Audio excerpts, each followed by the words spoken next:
in this AI era where it's noisy, it's cluttered, it's clunky, it's hallucinogenic in a lot of ways. But we're getting to the point where if you want your brand to stand out, don't come across to where your voice isn't being heard. Your voice is important. It is powerful. Hey, what's up, everyone? Welcome back to another edition of Let's Talk Marketing with In-Depth Podcast, where I'm your host, Nathan Webster, and I'm excited to chop it up with you today. Today's show, I'm excited because I'm talking about the psychological triggers that folks have used to bamboozle, hoodwink, swindle you out what you thought was going to be a good deal. And now we're in a position to where you feel robbed, you feel betrayed. And sometimes you say, hey, look, I'm never shopping from that company again. And you may have been in that position, right? But I want to talk to you about it. What does it look like for a small business or a marketing specialist or a person that's putting out some marketing work, some tactics, and creating a strategy? Instead of using a gimmick that has worked and be with that, right? You ain't trying to be icky. You don't want to put that used car salesman. You don't do the snake oil. You ain't trying to do none of that, right? But what you do want to do is put your opportunity out there for people to capitalize on it and have a good experience, right? You want to put not only your awesome, phenomenal product and service out there, but you want to cash in on that. So how do you do that? Let's talk about it. And for my first-time listeners, thank you for joining. Please subscribe, rate the show. For my worldwide listeners, thank you for rocking with me. Yo, if you haven't already liked this video, what are you waiting for? If you haven't subscribed, I'm going to tell you right now, a lot of y'all haven't subscribed, and I need you to subscribe right now to the YouTube channel. You need to follow us on the Instagram, LinkedIn, Facebook. Follow In-Dub. In-Dub. In-Dub stands for Nathan Dub Webster. Okay, let's get into this. I got you can see I got a piece of paper because I got five. I got five on it. Let me not go there. All right. I'm using some big words because I did some research. I wanted to give you some words that you may not have heard of, but you can Google them and see for yourself. And I got 5 subjects that I want you to stay authentic in every single thing that you do. People ask me like, Nathan, how does it work for you? How have you been able to be successful? How does your business grow? Easy. I've been authentic. I'm transparent in every single thing that I do. Now, do I tell you all my business? No, that's not transparency because you need to mind your business. Okay. Now that you don't need to know all my stuff. Okay. But it's through transparency and through authenticity. So I'm going to read a lot of this because I ain't trying to make this podcast be an hour. And I want you to stay and watch the whole video. In this whole video, I'm going to break some stuff down, give you some examples that you can use, and hopefully you have it make sense to where you can say, okay, this is how I can roll. This is how I can use what he's talking about because I know I can do that. So let's get into it. So in an era where we have all this AI generated noise, authenticity is no longer just a buzzword. It's been empowered to be the next best thing. But you know what is also powerful? Even more powerful than AI is you. Your authentic self is the advantage over AI. Now,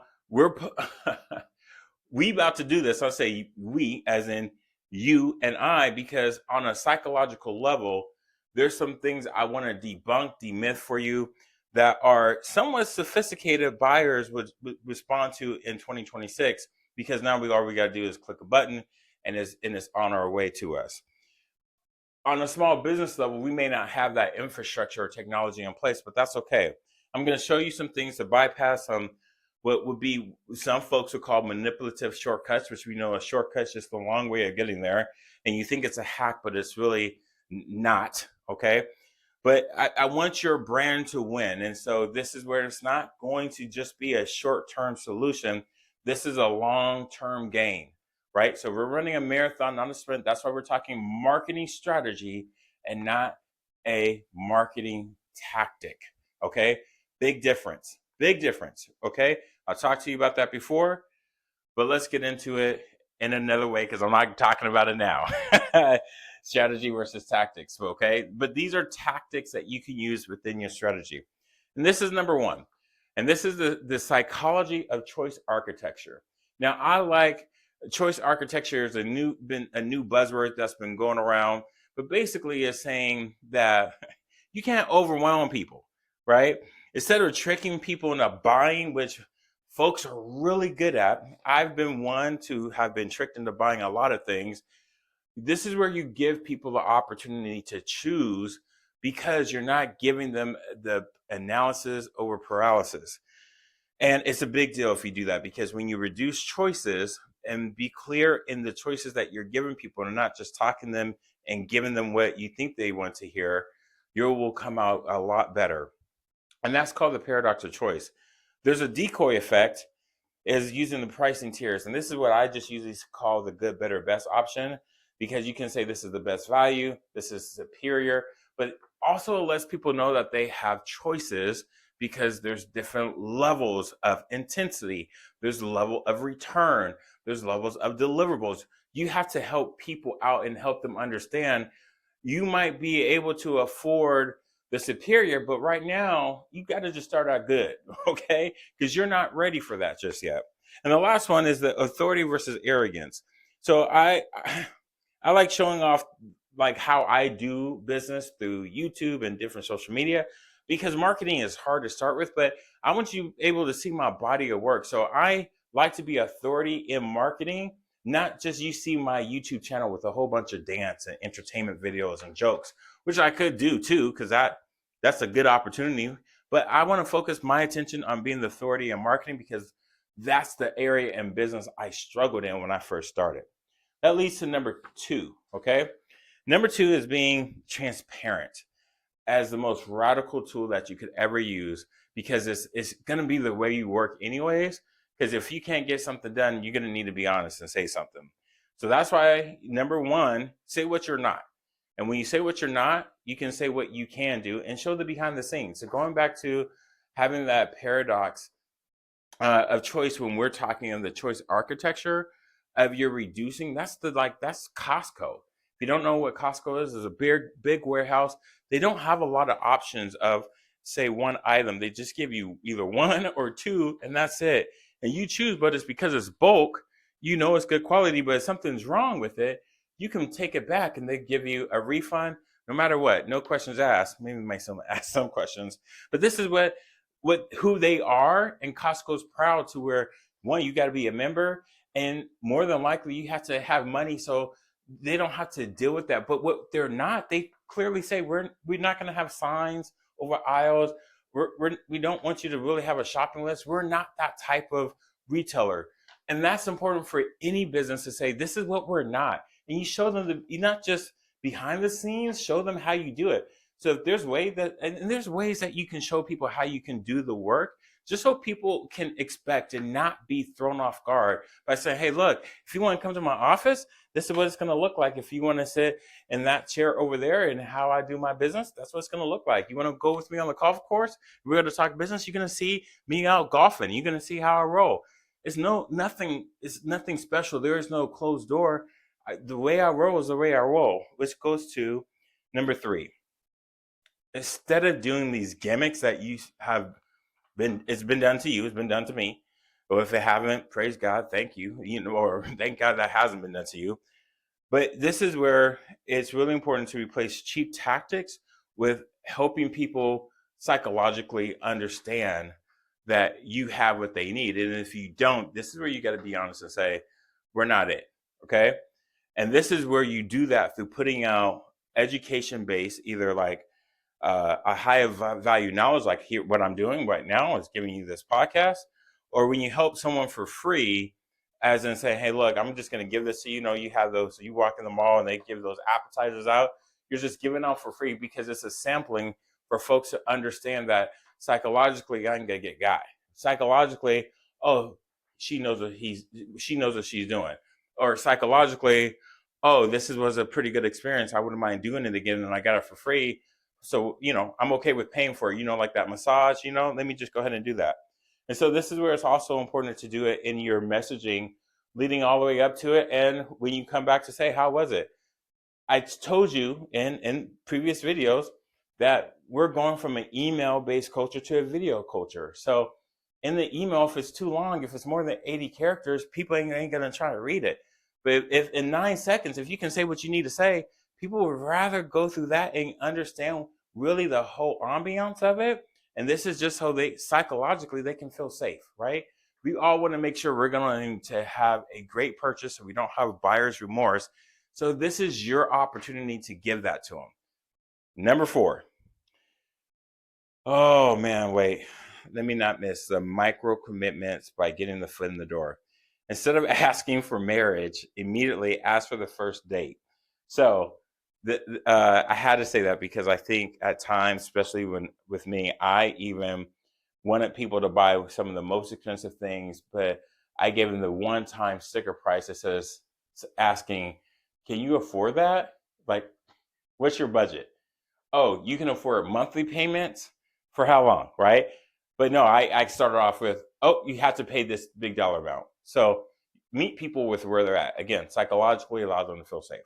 Number 4, here's a topic that is from transparency to when we talk about being authentic, meeting them where they're at, and just keeping your business model at that level too. So number 4, ethical scarcity versus manufactured urgency. Now, there are general constraints rule, like if a sale ends Friday, explain why, versus a capacity base of, especially like a service provider like myself. I'm being honest about like, I only have 2 spots left this month because what I do is I sit down and we have a conversation. I only have so many hours in the day to do that. So I can say I only have 2 spots left because I don't have any more time available. Or when I'm doing a website, like my developer can only do so many. I'm not trying to say like, oh, we're selling out. Selling out or what? It's just time. And it's not like I'm having all these people come through the door because someone could easily see that if they park right there, they're not going to have a lot of cars, right? If you're selling products, it's the same thing.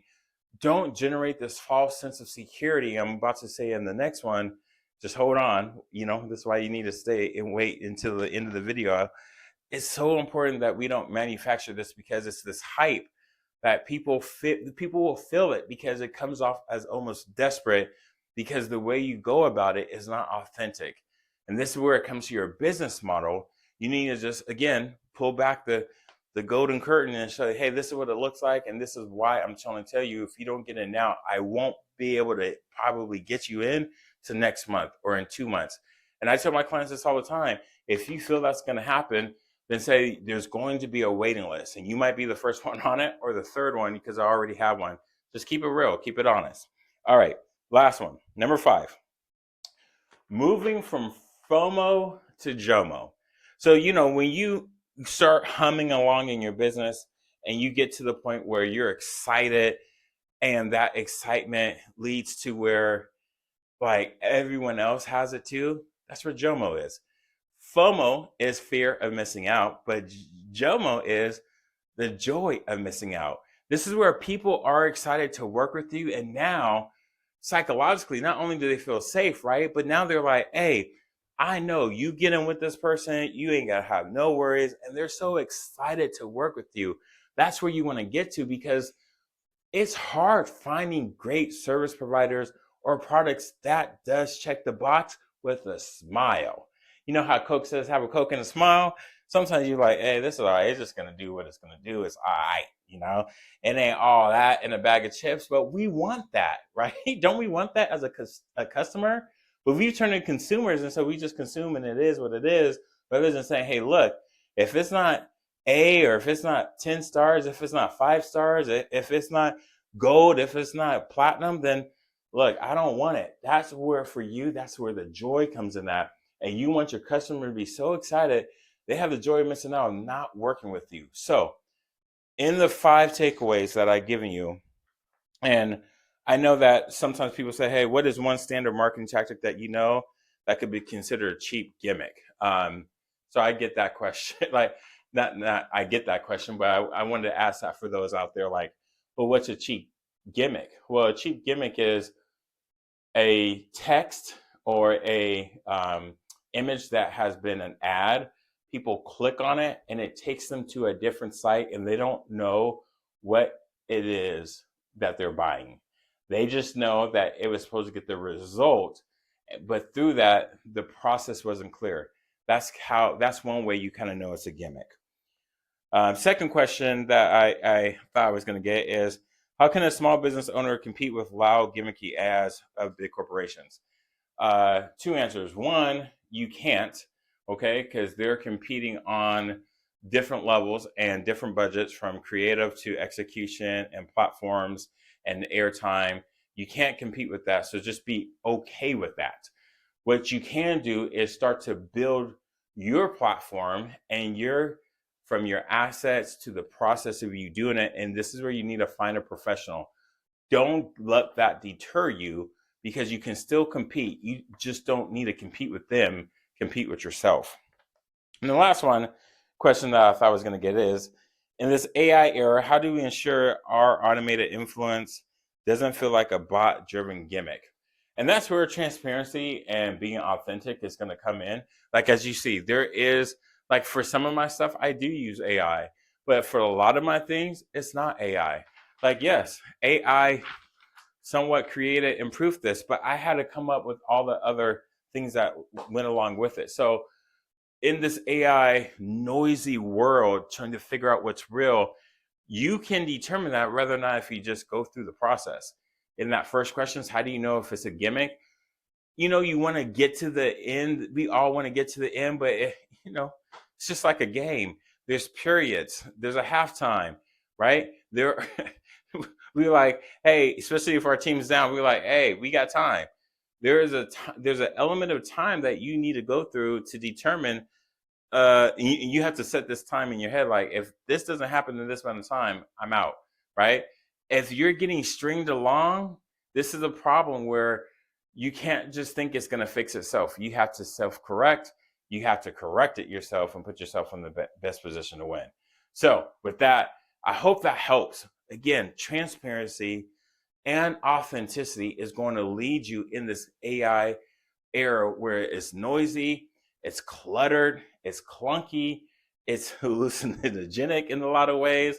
But we're getting to the point where if you want your brand to stand out, don't come across to where your voice isn't being heard. Your voice is important, it is powerful, and it can be more impactful than what you think it is if you just start doing what's going to be right for you, your company, and your customers. If you need help, subscribe to the channel.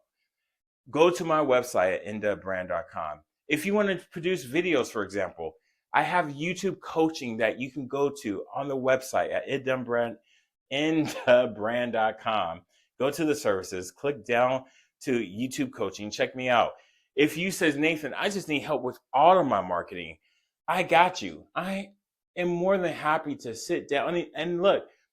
You can, there's just discover or schedule a discovery call, and we can talk for that 15-20 minutes and see if we will be a good fit.